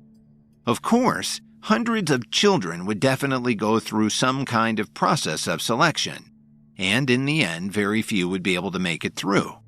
But even if they were fortunate enough to make it through the selection process, they would still grow up under the guidance of the assassin organization. They would slowly lose all of their humanity and become machines that only knew how to kill. Thinking of this, Kevin slammed his palm on the table. Could the secluded valley actually be using this organization to constantly provide fresh blood for themselves? I really don't know how many innocent lives they've harmed, Kevin said angrily. Once this kind of scheme is exposed, it is not something that the government can tolerate. Similarly, if we can prove that the Kessler family is related to the secluded valley, it will surely spell disaster for them, Tyler said in an indignant tone. Where is the orphanage? Kevin asked immediately. It's at the foot of a mountain to the west of the city. Kevin, you need to be careful if you want to go see it. I sent 3 groups of people to investigate, but there has been no news from them until now, Tyler advised worriedly. I will go and take a look tonight. Kevin narrowed his eyes and revealed a cold expression.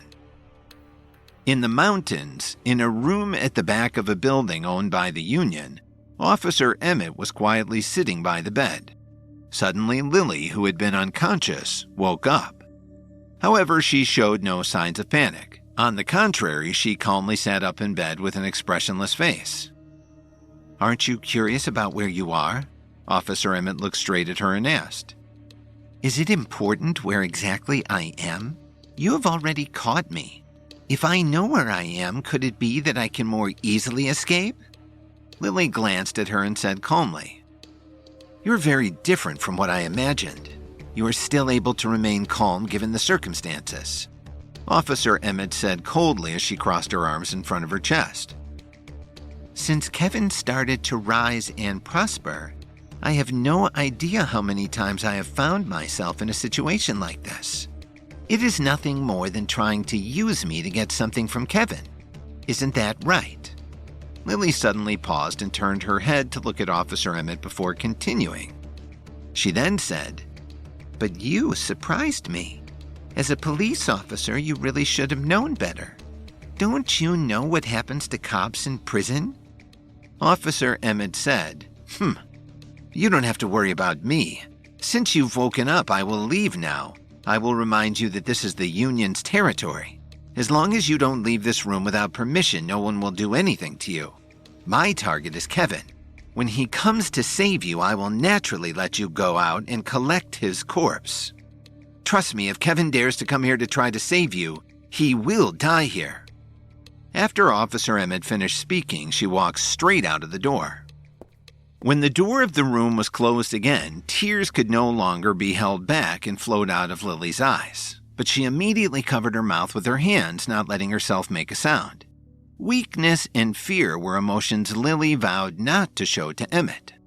It was impossible to say that she was not afraid for her own safety at all in her heart, but she was more worried about Kevin's safety. Lily did not want Kevin to face a life-and-death crisis because he came to save her. Last night she was knocked out at the last moment. She had witnessed Dalton Steele's power with her own eyes. Even Renee Silver couldn't do anything to him, let alone the ordinary members of the Union. But still, there were too many people he would have to go through if he came here to try to save her. Kevin, you had better not come and save me. Hurry up and run. The farther away from here, the better, she muttered to herself. Lily's tears flowed even more desperately. Time passed slowly. In the afternoon, Kevin went with Tyler Dawn back to his office. Around 6 o'clock, he went to a hotel with him to have dinner. However, many people would have failed to notice that at some point during the night, only Tyler Dawn remained in the private dining room. They did not notice that at the dining table in the private room only Tyler and a socialite were talking and laughing. There was no trace of Kevin. It was as if he had disappeared into thin air. Lily woke up in a location controlled by the Union, where Officer Emmett told her that when Kevin came to try to save her, he would die. Meanwhile, Kevin arrived at a hotel with Tyler Dawn for dinner around 6 o'clock. But at some point, Kevin slipped out without anyone noticing. Having established an alibi by being seen in a crowded public place, Kevin set out to take care of something much more important. As the sky slowly darkened, the cold of the early winter forced everyone to wear heavy coats, hats, and gloves. In this cold, people either stayed at home to avoid the cold or gathered inside cozy restaurants or coffee shops. Very few people came to a remote place like the foot of a mountain west of the city. A medium-sized orphanage was located there. 8 o'clock was not the middle of the night by any means, but the entire orphanage was quiet. There was not even a shadow of a person in sight. Only the street lamps on the roadside emitted a dim light to embellish the bleakness of the place. Near a city like Washington, D.C. that was full of money and prestige, there was usually no one who remembered a remote place like this. In the eyes of many people, orphans were nothing more than a group of people with the most hopeless outlooks on life. Other than using them as tools, no one cared about these children. Suddenly, a figure flashed across the road at high speed. It was so fast that even the surveillance cameras were unable to capture it clearly. In the blink of an eye, Kevin arrived at the blind spot of the orphanage's network of surveillance cameras.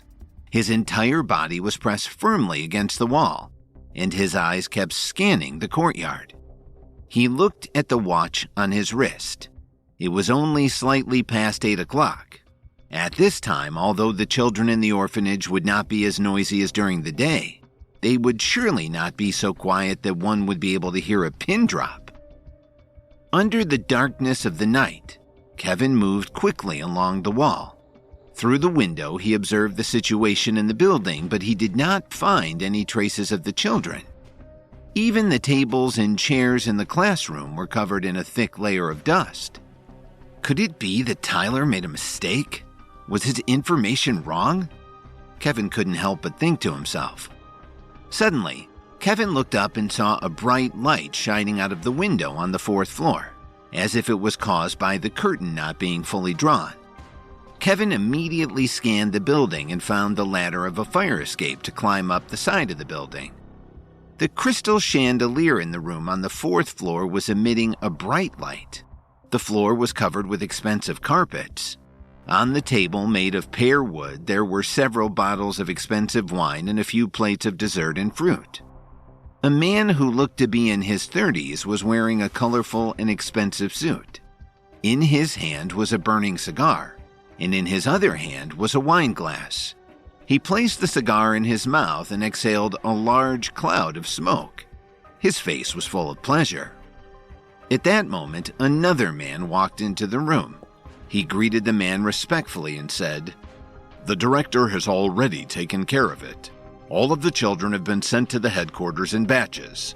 All the rooms visible from the courtyard have been disguised." The director nodded deeply and slowly opened his eyes. His eyes were filled with a strange blood-red light. "It's a pity. This orphanage has been open for more than 10 years and it has sent so many kids to the headquarters. Now we have to destroy it." The director swirled the glass of wine in his hand and sighed. "I don't know if I should say something, sir," the man who entered said as he raised his head boldly. After getting a nod of permission, he said, "Sir, why are we leaving in such a hurry? Haven't we hidden ourselves well all these years? It's just one man. We shouldn't make such a big fuss, right?" The director sternly reprimanded him. "What do you know? What we do cannot be seen in the light. My fake body doubles were all killed in one night, and Long Trail Logistics also went bankrupt.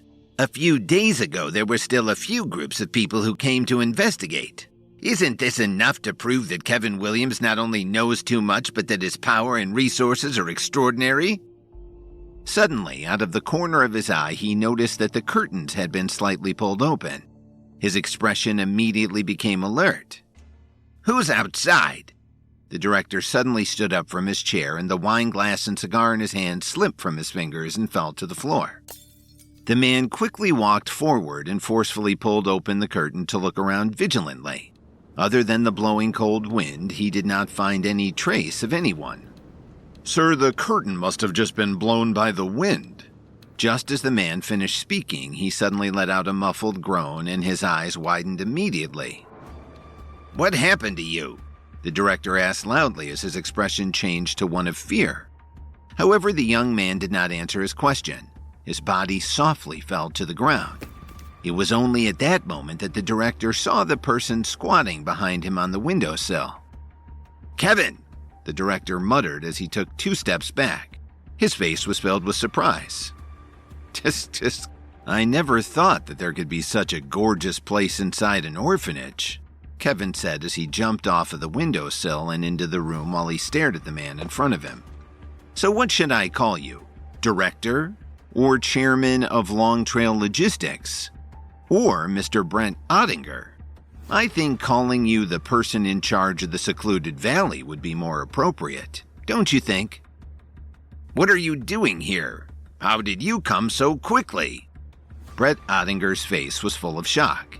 He had expected that Kevin would come to find him after a period of time, but certainly not so soon. "I just heard that you were already thinking of a way out. If I didn't come right away, wouldn't you have run away?"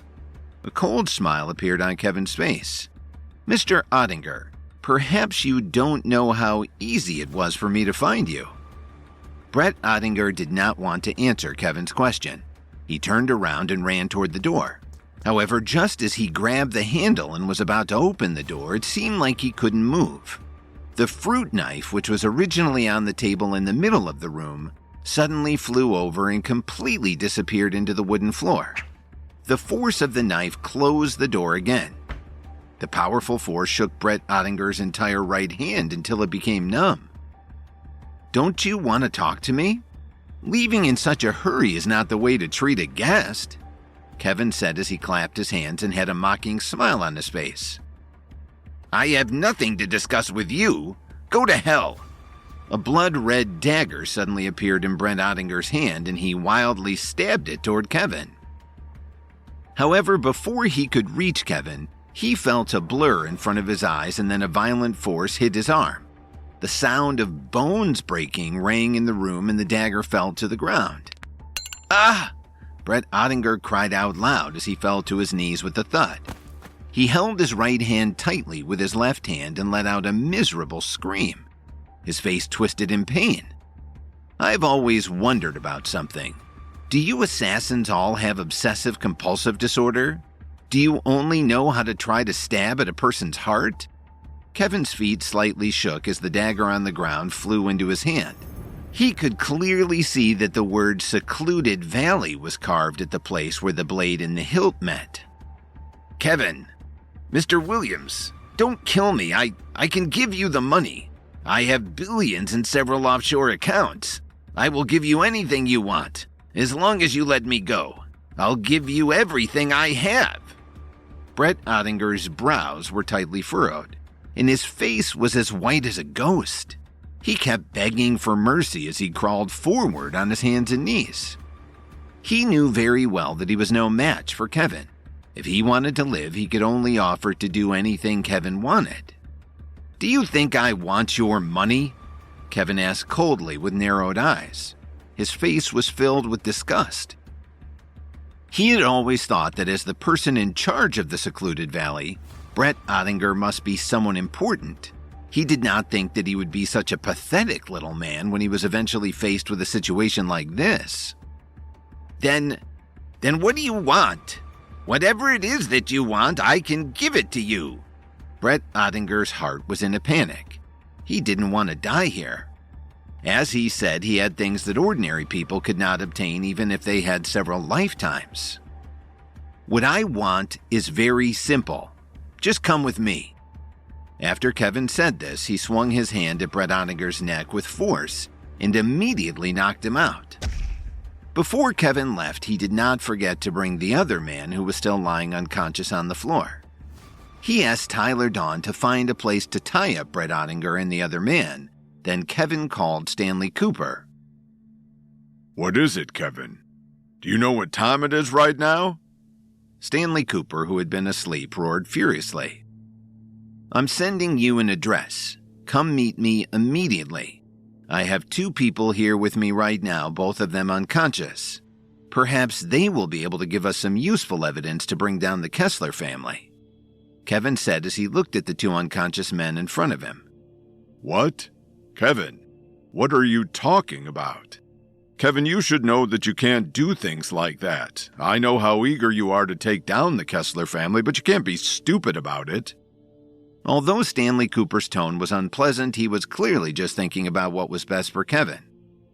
"Don't worry about it. Just come over immediately." Kevin didn't want to waste any more time talking to him, so he hung up the phone. Tyler Dawn, who was sitting in a chair at his side, handed him a cup of coffee. The 2 of them sipped their coffee without saying a word. Roughly an hour later, Stanley Cooper rushed over to meet them with Samantha Gaines.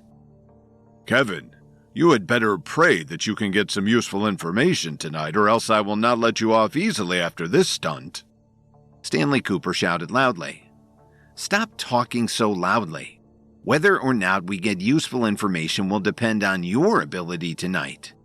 Kevin pointed at the 2 men who were tied up like dead dogs on the ground and asked, "Do you know them?" "I've never seen them before in my life." Stanley Cooper put his hands on his waist and turned his head away, not wanting to respond to Kevin. Samantha Gaines shook her head helplessly. She took out her phone and used a complicated program to log into a software program and then scanned their faces. "These men work at an orphanage," Samantha Gaines said as she looked at her phone with a complicated expression on her face, and then turned her head to look at Kevin in confusion. "Why did you knock them out and bring them here?" "It seems like the intelligence network of your Reaper squad still needs to be improved.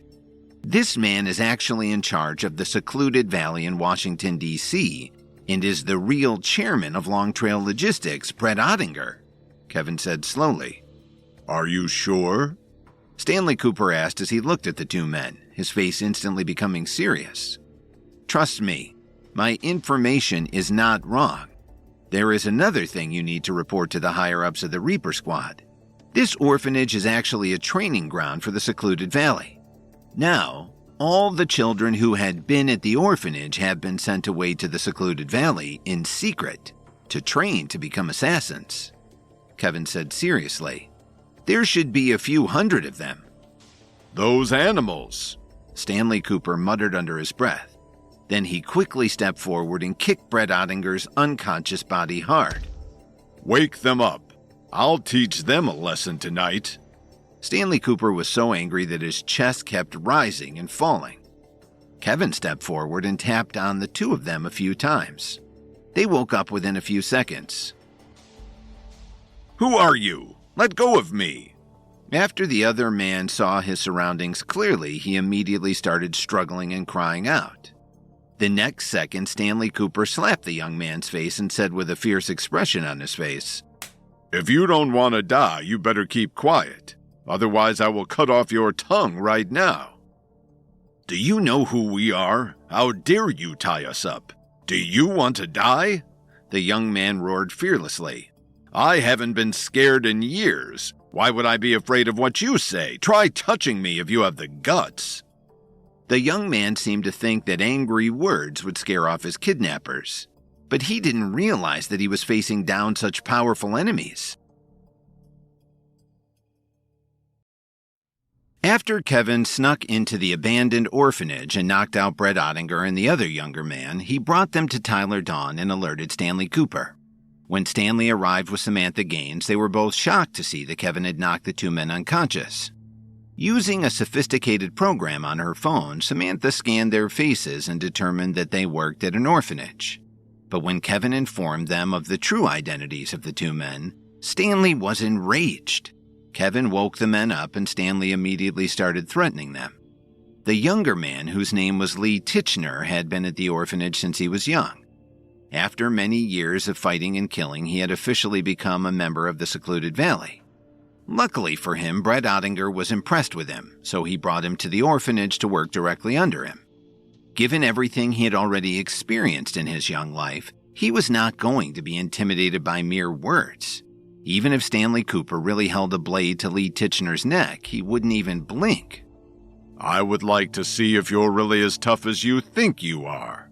Stanley Cooper snorted coldly, then turned to Samantha Gaines and signaled for her to leave the room. Why should I leave? I am also a member of the Reaper Squad, Samantha Gaines stubbornly retorted. Your level isn't high enough yet. You'll have to wait at least 5 years before you can learn the techniques I'm going to use next, Stanley Cooper said coldly. What about the two of them?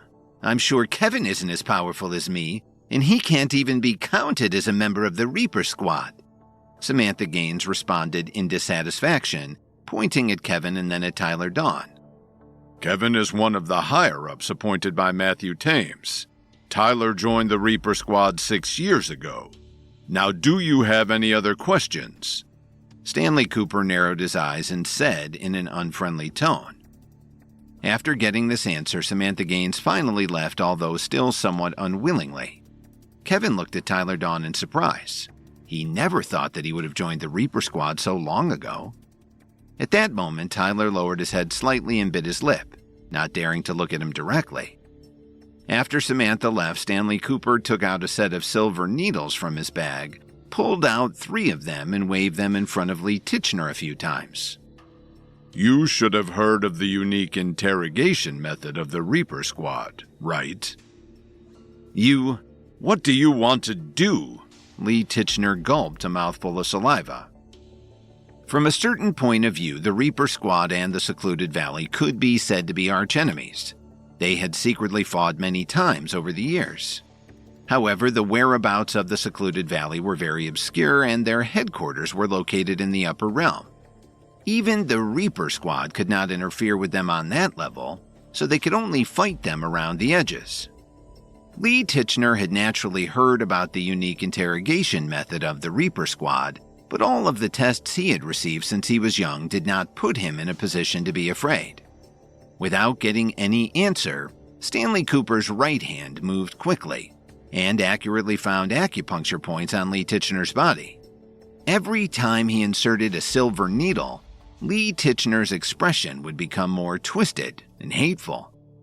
However, even though his entire face was flushed red, Lee still gritted his teeth and made painful groans through his nose.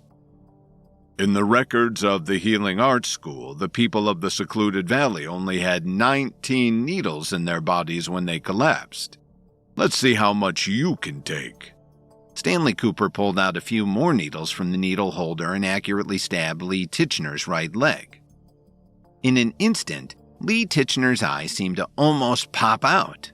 Blood vessels suddenly appeared on his forehead. His hands were tightly clenched together. His nails had already dug into his skin. Blood flowed through the gaps in his fingers. Stanley Cooper seemed to have turned into a lecturer, patiently explaining the science behind the technique to Kevin. You may not know yet. This is a special technique of the Reaper Squad left behind by an interrogation master who studied pressure points in the body for many years. You inject needles according to the acupuncture points of the body, and the pain can be unbearable. The 3 needles I inserted earlier will quicken the flow of blood to his internal organs. It will make him feel as if there is a flame burning in his stomach. The 3 needles I inserted into his left hand will cause intense pain in his entire left hand. Every inch of his skin and bones will seem as if they will explode at any time. The few needles in his right leg will make his lower organs quickly gel, and they will explode in half an hour at most. Moreover, his 5 toes will feel like someone stabbing a hot iron into his nails. Hearing this, the muscles on Kevin's face twitched a few times. He knew that the Reaper Squad practiced hypnotism proficiently, and as a result, the needles would not actually cause any real harm to the internal organs, but that didn't mean the pain was any less real. This method was too cruel. It was as if the Reaper Squad did not see the interrogation subject as a human being. The intense pain made Lee Tichenor's whole body start to tremble. His legs kept rubbing on the ground and he was hitting the ground with his head. Just as he seemed to have reached his limit, Stanley Cooper said softly, "Gentle reminder, don't try to bite off your tongue to commit suicide. This needle method can increase the life force of your body to the highest level. Even if you cut off all your limbs now, you won't die from excessive bleeding for quite some time. It will also not make you lose consciousness." These words made Kevin shiver uncontrollably. He didn't know anything about hypnotism yet, but it was clear that Lee Tichenor believed every word as he shuddered in a combination of pain and fear. It was too strange, and it was obvious that he wanted to hold on for a long time. He just had to suffer all kinds of torture before he was allowed to die. After saying that, Stanley Cooper took out another silver needle. "Are you sure you don't want to cooperate with us?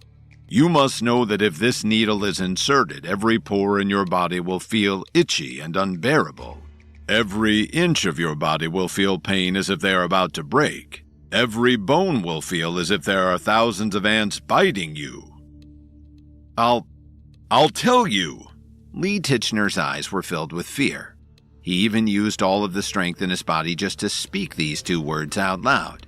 It was as if he had used all the strength in his body to spit them out through the gaps of his teeth. "Wouldn't it have been just better to speak up earlier?" Stanley Cooper said as he smiled happily.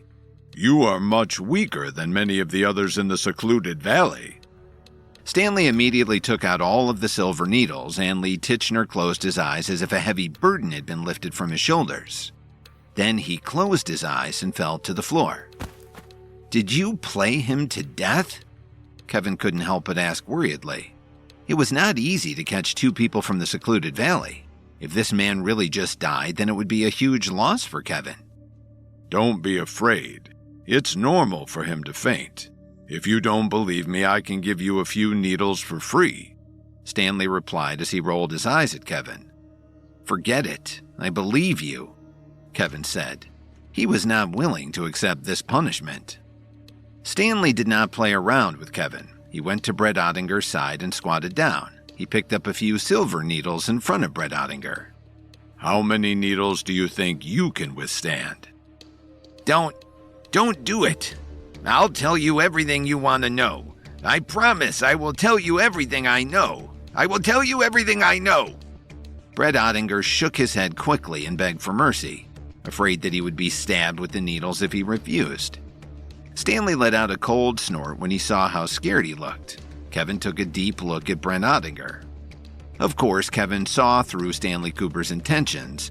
He wanted to beat the pawn to death to warn the king. Because even if Lee Tichenor was someone from the secluded valley, he was just a small figure at the bottom rung of the ladder. The things that he knew were insignificant, but Brett Ottinger was different. He was the person in charge of the secluded valley in Washington. The things that came from his mouth would have a certain impact on the Kessler family. "Do you have any cooperation with the Kessler family?" Stanley Cooper asked decisively. Yes, Brett Ottinger answered dejectedly. He knew that if he stubbornly resisted now, he would only die a painful death. But if he were to confess everything, he might still have a chance to survive. "What kind of cooperation? Who in the Kessler family is in contact with you?" Kevin quickly asked. "If I tell you, will you let me go?" Brett Ottinger asked with hope. "Are you bargaining with me?" Stanley Cooper glared at him and asked in a menacing tone. No, Brett Ottinger answered truthfully. The Kessler family has always been a partner of the secluded valley. As for the assassination attempts on Kevin, yes, I have access to all the information on that agreement. I put it on a hard drive." Without any hesitation, Stanley Cooper stood up and walked to the other side of the room. He pulled out his phone and immediately arranged for people to go and retrieve the hard drive. He also sent people to meet Brett Ottinger and Lee Tichenor at the base. This time, the Kessler family should not be able to get out of this, right? Kevin asked. "Not necessarily. It depends on the quality of the information on the hard drive. If it does not show that the entire Kessler family is related to the secluded valley, then it could be played off as if it was just one rogue member of the family. If that's the case, Raymond Kessler is very likely to abandon that individual," Stanley Cooper said. He clearly did not have much hope and poured a bucket of cold water on Kevin's hopes.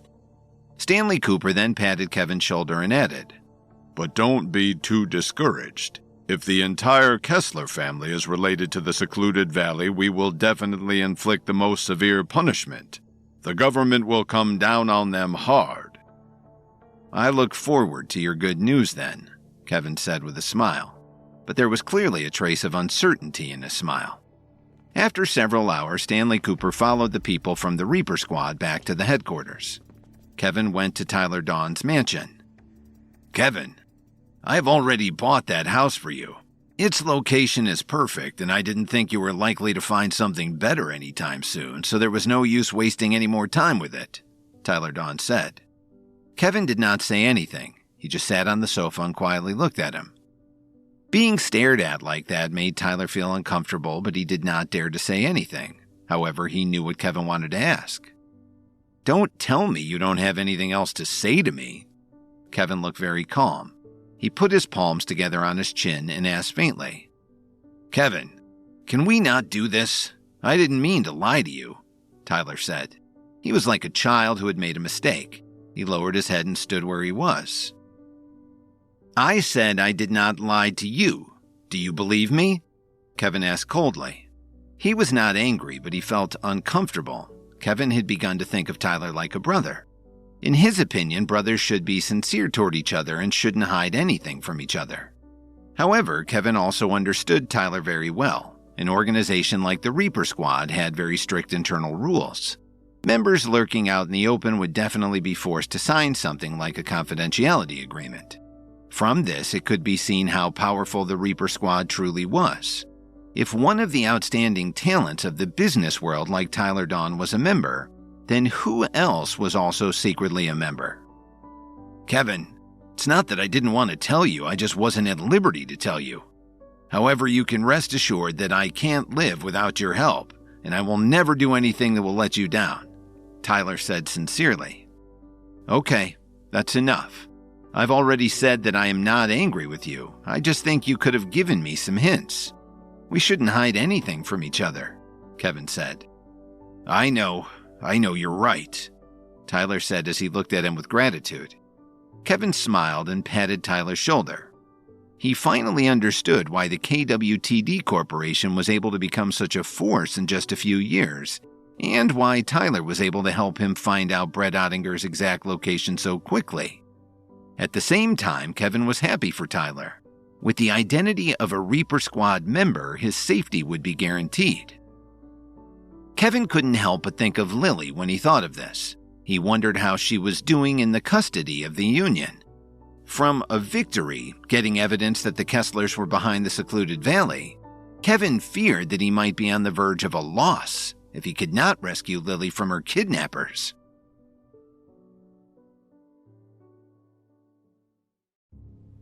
Wanting to avoid being subjected to the Reaper Squad's unique interrogation method, Brent immediately confessed about the secluded valley's involvement with the Kessler family. However, Stanley Cooper cautioned that implicating the entire Kessler family would still depend on the quality of Brent's hard drive. Kevin later expressed his surprise at Tyler Dawn's affiliation with the Reaper Squad, and though he was happy that this guaranteed Tyler's safety, he couldn't help but be reminded of Lily's current precarious situation. However, Kevin believed that the Union wouldn't dare to do anything to Lily within a short period of time. After all, their goal in kidnapping her was only to threaten him.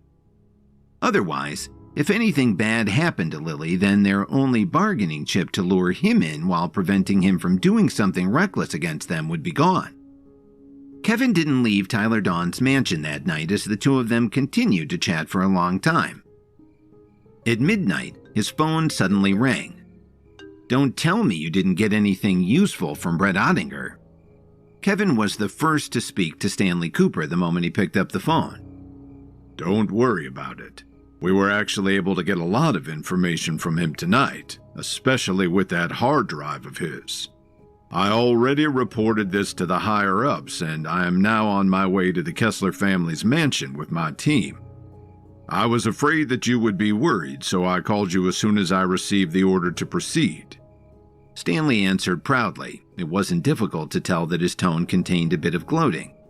However, Kevin didn't get excited immediately upon hearing this. Instead, he asked with a slight frown, "How confident are you that you can catch him?" Of course, he did not doubt Stanley's abilities and that he would do everything that he could to stop the Kessler family this time. One should know that the Reaper Squad was a special department, as long as he had support from his direct superiors who would interfere with him carrying out this mission. However, Kevin was worried that Stanley Cooper's evidence would be deemed insufficient. After all, Raymond Kessler was an old fox with his own connections and resources.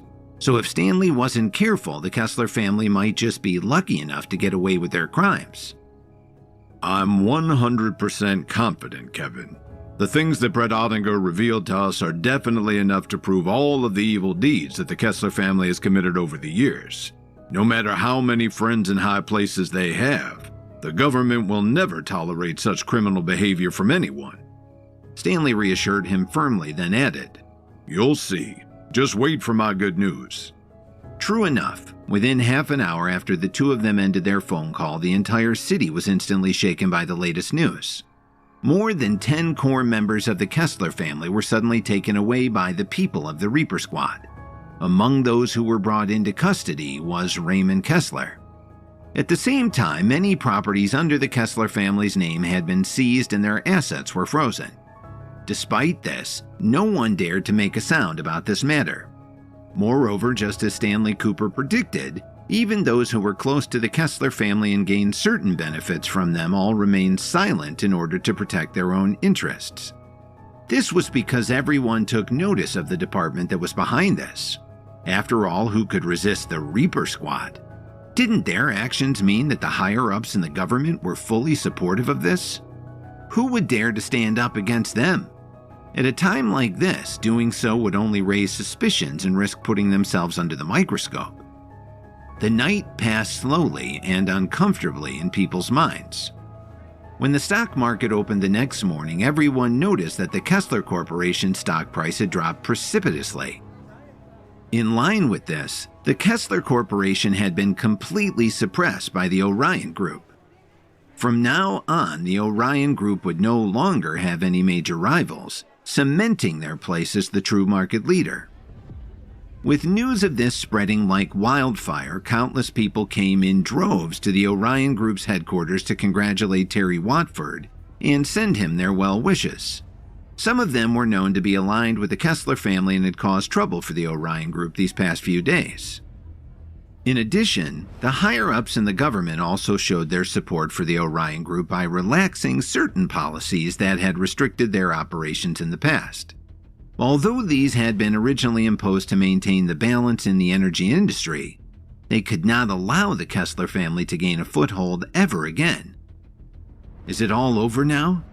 Kevin leaned on the sofa and asked softly with his eyes closed. "What are you still worried about? After just one night of interrogation, the Kessler family basically admitted to all of their crimes." Stanley suddenly stopped mid-sentence. Kevin felt Stanley's gaze and slowly opened his eyes. He then asked with a puzzled look, "Is there anything else that you want to tell me?" "Actually, it's nothing, really. It's just that Raymond Kessler wants to see you," Stanley uttered as he poured himself a cup of coffee. "Raymond Kessler wants to see me? Why on earth would he want to do that?" Kevin frowned and asked again. "I don't know either, but I think it's because that old man knows that his reputation is quickly fading and he wants to see what kind of person has destroyed the Kessler family." Stanley expressed his thoughts with a bitter smile. "As the saying goes, when a man has a rope around his neck, his words suddenly become sweet. I think you should go and see him. Maybe you can grind something useful out of him." Upon hearing this, Kevin fell into deep thought for a while before he broke his silence and asked, "Where is he being held?" "There's no need to rush. I'll take you there after I finish this cup of coffee," Stanley answered calmly. Soon, the two of them arrived at one of the Reaper Squad's branches within the city. In a heavily guarded room, Kevin finally met the old man who had been fighting with him this entire time without ever having seen each other's faces. Raymond Kessler was sitting in a chair with a calm expression. He then looked at Stanley Cooper before fixing his eyes on Kevin. "Can you let us talk alone?" he requested. "Only half an hour. Be careful." Stanley gave him a quick nod in agreement as he patted Kevin's shoulder and walked out of the room. At this point, Stanley was no longer afraid that Raymond would play some tricks on him. After all, now that he was captured by the Reaper Squad and held in custody, it was impossible for him to stir up a storm again from where he was sitting. "I heard that you wanted to see me?" Kevin pulled a chair over and sat down across from Raymond. "I've seen your photo, but you look much better in person. I have to admit, I really didn't expect that my reputation would be turned upside down by a kid like you," Raymond remarked with a self-deprecating smile. "By the way, I'm very curious about how you managed to find the real Brett Oninger and get so much information out of him." "Is that important? Anyway, since you're just a prisoner now, just tell me. What do you want me to do?" Kevin asked without any hesitation. He knew that he had been called here for a reason, and he wanted Raymond to get straight to the point. "Now that you've defeated me, I want you to help me with the charges I'm facing. From now on, the Kessler family will no longer be your enemy. On the contrary, we will fully support your plans moving forward." Raymond said this with a serious expression. "If you want to continue developing in Washington, the current strength in your hands is far from enough. As long as you can help me, I will hand over all of the Kessler family's resources to you in the future." Hearing this, the corner of Kevin's mouth couldn't help but twitch a few times. "What did you just say? Have you gone mad all of a sudden?" "Kevin, I'm not joking with you. Help me out and I'll return the favor.